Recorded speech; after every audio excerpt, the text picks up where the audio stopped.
Dan's injury was limited to his head injury. During the accident, Dan appeared to suffer two distinct head forces during the accident.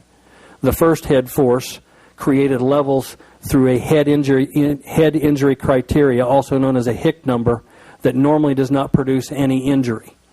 These numbers were determined after the initial impact with the 83 car, and Dan's car traveled in contact with the racetrack and the 59 car all the way from the initial impact all the way up until hitting the catch fence.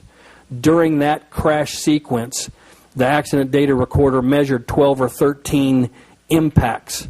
It is during that time frame that one of those impacts measured a measurable head injury criteria number for Dan. That's the number that does not normally produce an injury. The number was low enough that that is not an injury-causing moment.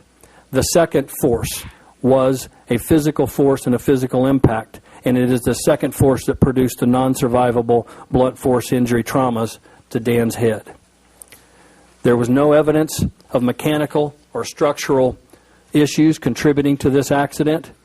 The safer barrier and the fence system appear to have functioned as designed during the accident.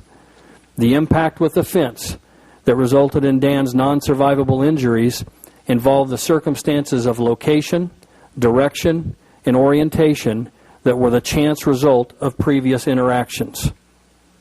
Whatever the reason, the combination of the track geometry factors allowed for relative unrestricted movement on the race within the racing pack that had not previously been experienced. This movement not only allowed for increased car-to-car contact, but made it more difficult for drivers to predict the movement of other drivers around them. As a result, the opportunity for this accident was increased. While the accident could have occurred at any track at any time, the dynamic of the current car and the overall track geometry at the Las Vegas Motor Speedway under race conditions appeared to have been causal to this accident.